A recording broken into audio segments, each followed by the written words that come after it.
menarik frasa politiknya itu ke hal yang negatif. Kita tidak bisa menafikan bahwa persoalan politik uang ini sudah turun-temurun. Fenomena politik uang. Jadi ini sebenarnya sudah berbicara fenomena ya. Ini bukan berbicara lagi hal baru sebenarnya terkait dengan hal-hal yang berbau politik uang. Dari segi terminologi, kalau kita lihat kan ada dua frasa di sini, politiknya, ada uangnya. Sehingga kalau ini digabungkan, memang kalau untuk dari segi edukasi politiknya itu langsung menjurus ke hal yang negatif sebenarnya. Uangnya itu menarik frasa politiknya itu ke hal yang negatif, bahwa politik uang ini membangun opini publik seolah-olah politik itu selalu dibangun dengan hal-hal yang negatif. Tentunya ini menjadi pembahasan yang lumrah bagi kita, bahwa setiap ada kontestasi baik itu pemilu ataupun pilkada itu selalu dikait-kaitkan atau identik dengan politik uang.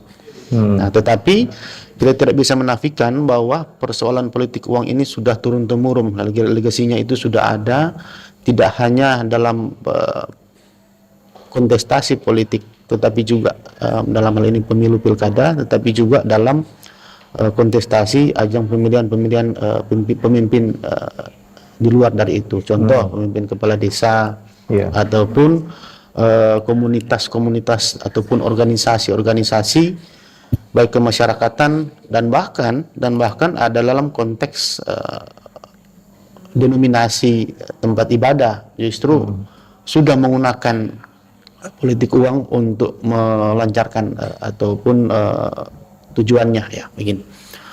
Tetapi dalam konteks ini ya tentunya kita lebih mengerucut ke persoalan mungkin menyerempet sedikit ke pemilu dan kita akan nyasar ke pilkada.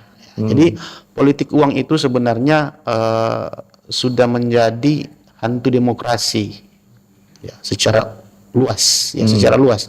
Kita tidak bisa melihat sepotong-sepotong ya. Karena dalam setiap kemarin kita mengevaluasi untuk pemilu saja itu ada beberapa kasus ataupun perkara yang justru didominasi oleh politik uang itu sendiri. Sampai ada hal-hal yang memang sampai sekarang masih menjadi debatable.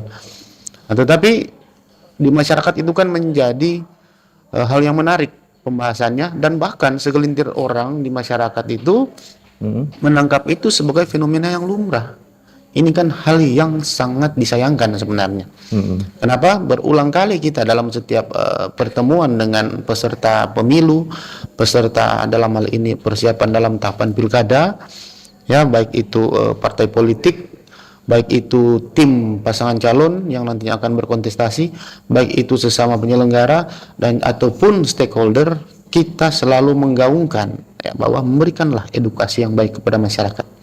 Jangan memberikan pilihan kepada masyarakat salah satu yang tadi yaitu politik uang, agar supaya masyarakat itu kehilangan rasionalitas dalam menentukan calon pemimpinnya. Karena apa? Kalau sudah terjebak, masyarakat sudah terjebak dengan politik uang, tentunya mereka kehilangan rasionalitas dalam melihat visi dan misi calon ke depan. Ya, mereka sudah tidak melihat itu lagi. Mereka hanya melihat nominalnya. Betul. Kalau calon A nominalnya sekian, calon B ini berapa? Bahkan ada satu tempat yang saya menyaksikan langsung. Ya, mereka bilang kalau tidak ada uang tidak ada suara. Ini kan suatu hal yang sudah dianggap lumrah di masyarakat, yang seharusnya ini kalau diibaratkan dalam medis ini semacam kanker yang sudah ganas sebenarnya di masyarakat. Nah, kalau kanker ini kan istilahnya penyakit yang harus diangkat, dicabut sampai akar-akarnya. Baik. Nah, itu tugas dari teman-teman kita semua, baik itu dalam pengawasan maupun stakeholder dalam ini APH itu lewat sentra Gakumdu itu menjadi tugas berat, tantangan berat ya, agar supaya memang itu bisa terminimalisir. Baik.